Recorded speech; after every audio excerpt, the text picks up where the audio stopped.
का अधिनियम किस नाम से जाना जाता है? तो ये अधिनियम भी भारत परिषद अधिनियम के नाम से जाना जाता है। मित्रों, 1909 के अधिनियम से ठीक पहले हम कुछ तथ्य देख सकते हैं। 1905 में बंगाल विभाजन, कौन सा विभाजन मित्रों? बंगाल विभाजन हुआ। यहाँ पर हम याद रख सकते हैं। और लॉर्ड कर्जन उस समय गवर्नर जनरल थे। यहाँ पर हम बात करें तो भारत के वाइसराय कौन हो गए? लॉर्ड कर्जन हो गए। इन्होंने यहाँ बंगाल विभाजन हुआ उस समय भारत के ये वाइसराय हो गए। इसके बाद में 1906 में मुस्लिम लीग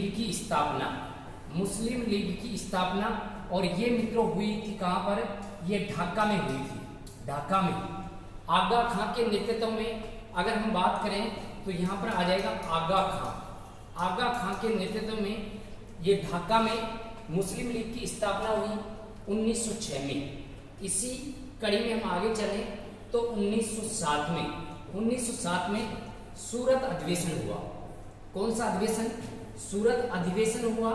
और सूरत अधिवेशन यह भी अपने लिए महत्वपूर्ण माना जा सकता है, क्योंकि यहाँ पर कुछ ऐसे तथ्य देखने को मिलते हैं जो फूट डालो और राज करो को बढ़ावा देने वाले तथ्य हैं।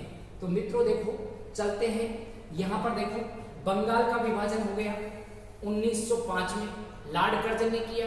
1906 में मुस्लिम लीग की स्थापना, मतलब मुस्लिमों को अलग से बढ़ावा देने की कोशिश की गई। और 1907 में सूरत अधिवेशन, जिसमें कांग्रेस का विभाजन हुआ था। क्या हुआ था मित्रों? कांग्रेस का विभाजन, ये भी हम याद रख सकते हैं। और कांग्रेस के यहाँ पर नरम दल और गरम दल दो भागों में इसका विभाजन हो गया। और ये दोनों के दोनों नरम दल और गरम दल अपने अलग अलग खींच के पकाने लग गए। तो मित्रों, हम यहाँ पर बात करें तो ये 1909 का अधिनियम और उससे पहले के कुछ ये महत्वपूर्ण तथ्य हम याद रख सकते हैं। बंगाल विभाजन 1905, लॉर्ड कर्जन, मुस्लिम लीग की स्थापना ढाका में आगा खां के नेतृत्व में, और 1907 में सूरत अधिवेशन, कांग्रेस का विभाजन। तो मित्रों, अब चलते हैं आगे मित्रों, ये जो 1909 का अधिनियम है इसको मार्ले मिंटो सुधार भी कहते हैं। मार्ले मिंटो सुधार। मित्रों, कई बार प्रश्न पूछा जाता है कि कौन से अधिनियम को मार्ले मिंटो सुधार के नाम से जाना जाता है। तो आप ऐसे याद रख सकते हैं, 9 mm वर्षा। कितनी वर्षा हुई? 9 mm। तो ये 1909 का अधिनियम हो गया। एम का मतलब हो गया मार्ले और दूसरे एम का मतलब हो गया मिंटो। अब यहां से भी प्रश्न बन सकता है, ये जो पहले नाम आता है ये सचिव के लिए आता है।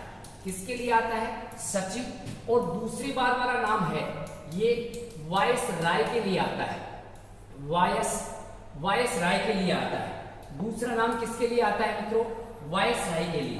तो यहां पर हम लिख सकते हैं, यहां पर दूसरा नेम हो गया किसके लिए? वायस राय के लिए। तो यहां पर ये वायस राय हो गया, वायस राय। मित्रों, पहला नेम है पहला नेम जो लिखा हुआ है मार्ले, ये तो उस समय भारत का सचिव हुआ करता था। और मिंटो, ये भारत का क्या हुआ करता था? वाइस राय हुआ करता था। और इन्हीं के नाम पर ये मार्ले मिंटो सुधार इस अधिनियम का नाम पड़ा। और मिंटो भी ये कौन सा था मित्रों? तो ये मिंटो द्वितीय था। अगर कभी प्रश्न आ जाए कि मिंटो जो प्रथम है, मिंटो प्रथम, ये 1813 के अधिनियम में भारत के गवर्नर जनरल बने थे, 1813 के अधिनियम में। और ये मिंटो द्वितीय। अब आगे हम चलते हैं। 1909 का अधिनियम मार्ले मिंटो सुधार के नाम से जाना जाता है। मार्ले यहाँ पर सचिव हो गया और मिंटो क्या हो गया? वाइस राय हो गया। अब मित्रों देखो, इतने कार्य हुए हैं तो यहाँ पर इन कार्यों से ऐसे लगता है कि अंग्रेजों ने एक जाल बिछाया और वह जाल सांप्रदायिकता जाल माना जा सकता है। तो मित्रों, 1909 के अधिनियम को यहाँ पर फूट डालो और राज करो, ये अधिनियम भी हम कह सकते हैं। मित्रों, फूट डालो और राज करो अधिनियम किस अधिनियम को कहा जाता है? तो 1909 का अधिनियम। इसके अलावा इस अधिनियम को हम सांप्रदायिक अधिनियम भी कह सकते हैं, सांप्रदायिक अधिनियम। अतः मित्रों यहाँ पर 1909 के अधिनियम को हम सांप्रदायिक अधिनियम के नाम से भी जान सकते हैं। मित्रों सांप्रदायिक का मतलब ये हुआ कि यहाँ पर मुसलमानों को अलग से बढ़ावा दिया, बंगाल का विभाजन हो गया, मुस्लिम लीग की स्थापना हो गई, मुस्लिम लोगों को अलग से निर्वाचन का अधिकार दिया गया। तो यहाँ पर ये फूट डालने और राज करने का अधिनियम माना जाता है, इसको सांप्रदायिक अधिनियम के नाम से भी जाना जाता है। तो मित्रों हिंदू और मुसलमानों को लड़वाने का कार्य अंग्रेजों ने आरंभ कौन से अधिनियम में किया? तो 1909 के अधिनियम में। अतः मित्रों यह 3 जून 1947 भारत और पाकिस्तान दो देशों का यहाँ पर विभाजन हुआ और दो देशों के रूप में भारत और पाकिस्तान। तो ये विभाजन कब हुआ? 3 जून 1947 में।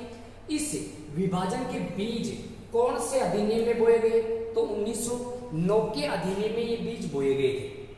इसके अलावा हम आगे बढ़ते हैं, आगे हम बढ़े तो मित्रों 1909 का अधिनियम है, 1909 का अधिनियम। इस अधिनियम के तहत ये जो वायसराय कार्यकारिणी थी, इसमें पहली बार किसी भारतीय को शामिल किया गया। और इस कार्यकारिणी में तो यहां पर हम लिख सकते हैं कार्यकारिणी में पहली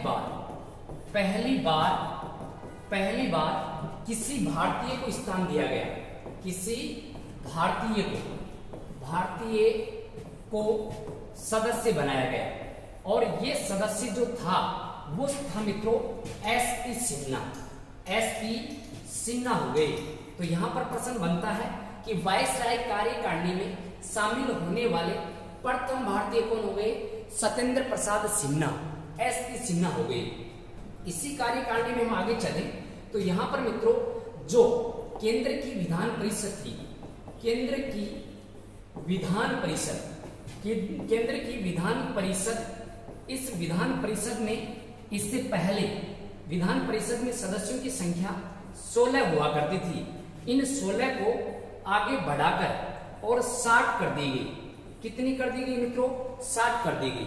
तो विधान परिषद के सदस्यों की संख्या यहाँ पर केंद्र में 16 से बढ़ाकर कितनी कर दी गई मित्रों? 60 कर दी गई।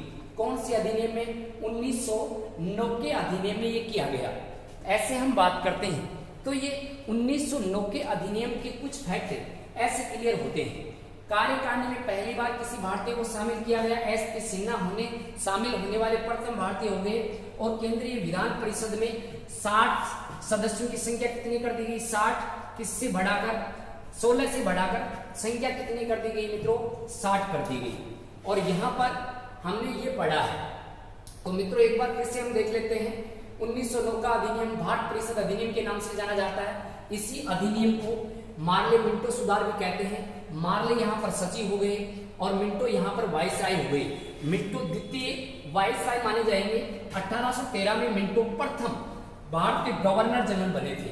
1909 के अधिनियम को फूट डालो और राज करो अधिनियम कहते हैं। 1909 के अधिनियम को सांप्रदायिक अधिनियम भी कह सकते हैं। और 1909 के अधिनियम में ही भारत पाकिस्तान की